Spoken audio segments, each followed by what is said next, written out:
una fórmula para el cambio en Cuba. ¿Cómo están amigos? Bienvenidos a Noticias Importantes. Comenzamos. Una presión sostenida y diversificada de la oposición abre posibilidades que deben ser exploradas. Incontables y frecuentes han sido los llamados a la unidad de la oposición a la dictadura, pero pocos parecen saber cómo lograrla ni qué hacer con ella. Cuando se habla de unidad, se hace de manera rutinaria y vaga, sin precisar de qué clase de unidad se trata o quiénes serían sus agentes o protagonistas. La historia de Cuba a partir de 1959 nos muestra cómo desde los primeros momentos del proceso revolucionario, la estrategia de la dictadura se basó en la disolución máxima de los vínculos formales e informales entre todos los ciudadanos. Este conjunto infinito de relaciones interciudadanas es lo que hoy se denomina capital social y que de manera imperceptible compone un tejido conjunto de toda la sociedad, el elemento aglutinante de la cohesión social.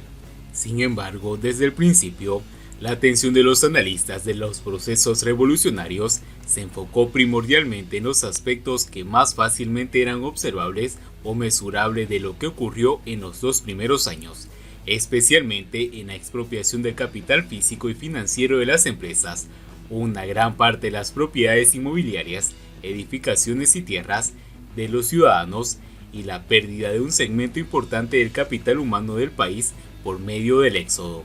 Pero el capital social no es enajenable, este fue simplemente diluido junto a la supresión de las libertades de expresión y de las comunicaciones.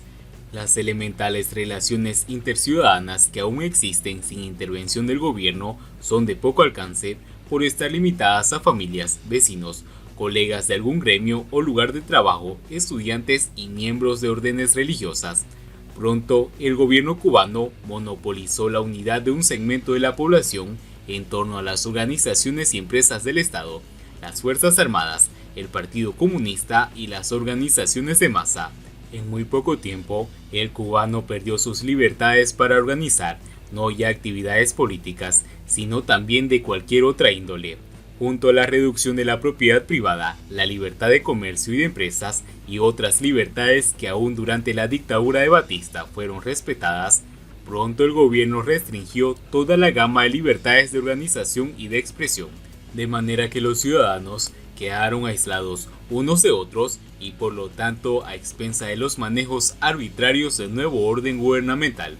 Esto es, la riqueza conectiva de los cubanos para realizar cualquier tarea colaborativa independiente a favor de sus intereses individuales que quedó reducida a una mínima expresión. En sus respectivas evoluciones, las sociedades van acumulando diversas formas de riquezas, unas tangibles y otras menos tangibles o del todo intangibles. Entre las primeras podemos incluir el capital físico, el financiero y el humano. Entre las segundas, una parte del capital cultural y el capital social. Este último es un concepto relativamente moderno en las ciencias sociales, que ha ido ganando presencia y utilidad metodológica y analítica con el tiempo. La identificación del capital social y su evolución en el marco de Cuba nos sirve para enriquecer el estudio del país y, sobre todo, iluminar algunos aspectos críticos de su extraño desenvolvimiento durante el proceso de este revolucionario fracaso, siendo una forma intangible de la riqueza de una sociedad que no se puede cuantificar o medir fácilmente. El capital social añade una dimensión analítica de extrema utilidad para describir y explicar lo que ha sucedido en Cuba desde 1959. Además de facilitar el estudio y la formulación de estrategias y políticas de cambio en el país por parte de la sociedad civil, un cambio que podría guiar a otros.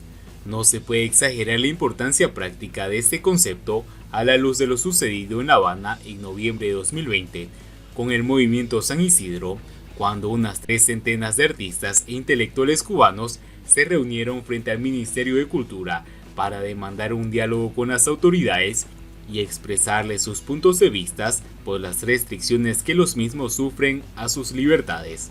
A este evento prosiguió en febrero una manifestación similar, aunque de menor envergadura, ante el Ministerio de Cultura, para reclamar a las autoridades por la falta de acción oficial sobre el maltrato de los animales y la indiferencia del gobierno ante la situación. Ambos acontecimientos son muestras del poder preliminar del capital social y hacen recordar el impacto del movimiento Solidaridad en Polonia en los años 80. En los tres casos, las protestas pudieron llevarse a cabo porque se logró cierta unidad gracias a que los participantes, conectados entre ellos por pertenecer a un gremio, pudieron definir y expresar un objetivo concreto y práctico alrededor de un interés común. Entre los tres casos, las relaciones interpersonales no facilitaron una acción colectiva, sino también una expresión de un interés común gracias a la pertenencia a un sector dado. El pertenecer a un gremio facilita el contacto e intercambio personal y las comunicaciones, a la vez que la identificación de intereses comunes y niveles de confianza interpersonal son necesarios para llevar a cabo acciones que pueden tener éxito en plazos más largos. Lo interesante y prometedor de este evento es que desarman a los miembros del gobierno cubano, que con gran arrogancia se oponen a toda forma de diálogo, incluso a simplemente escuchar opiniones de la ciudadanía, escudándose en afirmaciones falsas sobre los orígenes y las motivaciones de estas iniciativas, acusando a sus participantes de ser agentes de Estados Unidos con motivos subversivos. Es también interesante notar que estas iniciativas se pueden lograr con base en la Constitución cubana y su sistema legal, aunque las autoridades lo ignoren. Tras más de 60 años de impotencia ciudadana ante los abusos del totalitarismo castrista y de la inmovilidad gubernamental ante los serios problemas que afectan el país, han aparecido en la escena cubana dos ejemplos de iniciativas ciudadanas que, repetidas en más ocasiones y por otros actores, pudiera abrir en la isla un camino hacia alguna forma de cambio. A falta de otras estrategias factibles para cualquier cambio y en presencia de la incapacidad ostensible del régimen de mejorar las condiciones de vida en Cuba, una presión sostenida y diversificada de la oposición para dialogar con los que ostentan el poder abre las posibilidades que deben ser exploradas con sabiduría y podría ser la fórmula para lograr algún cambio en el país. Y todo esto se produce cuando Raúl Castro se despide en plena crisis económica en Cuba. La economía en la isla se desplomó un 11% en 2020, la mayor caída desde 1993. En el peor momento de la economía cubana en casi 30 años, el Congreso del Partido Comunista, que marca la salida de Raúl Castro del poder, tendrá que acentuar las reformas dirigidas a una mayor apertura a la empresa privada. Del 16 al 19 de abril se celebra en un momento crítico, después de que la economía de la isla se desplomó un 11% en 2020, la mayor caída desde 1993. Desde el principio de este año, el presidente cubano y títere castrista Miguel Díaz-Canel apretó el acelerador con una profunda reforma financiera para enfrentar la crisis derivada de la pandemia del COVID-19 y del reforzamiento del embargo estadounidense y las distorsiones y desequilibrios internos del país. La urgencia no es tanto porque en un mes se celebrará el 8º Congreso, sino que la economía está en una situación que yo la catalogo de crítica, dijo el economista Omar Everleni Pérez del Centro de Reflexión y Diálogo. Según la Constitución, el Partido Comunista de Cuba ostenta el mayor poder del país y sus congresos cada 5 años hacen balance y marcan las pautas para el próximo quinquenio, pero este calendario no siempre se cumplió. Tras el desastre de la desaparición del bloque comunista, trascendieron 14 años entre el 5º Congreso de 1997 y el 6º Congreso en 2011, que evidenciaron la indefinición de cómo reformar el modelo. Sin prisa pero sin pausa. Este último ocurrió cuando Raúl Castro ya había tomado formalmente las riendas del país en 2008 y era primer secretario del PCC, cargo que ahora abandona. Entonces comenzó un lento proceso de reformas económicas al modelo de corte soviético que había imperado su hermano Fidel Castro. Sin prisas pero sin pausa, dijo en su momento Raúl Castro para justificar la lentitud de las reformas denominadas actualización del modelo.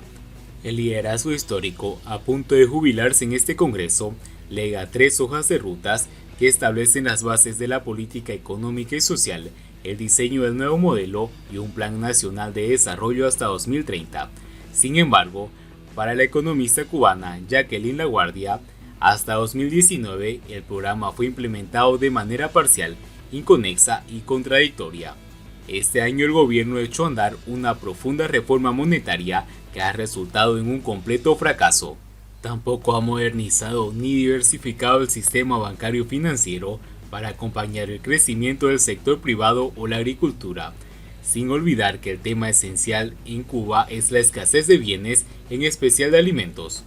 Y bien amigos, así vamos terminando las noticias importantes del día de hoy. Espero que las noticias hayan sido de su agrado y no olviden que nos ayudarían mucho compartiendo las noticias y así poder informar a muchas más personas de la verdadera realidad en Cuba. Muchas gracias por seguirnos, nos vemos en el siguiente informe.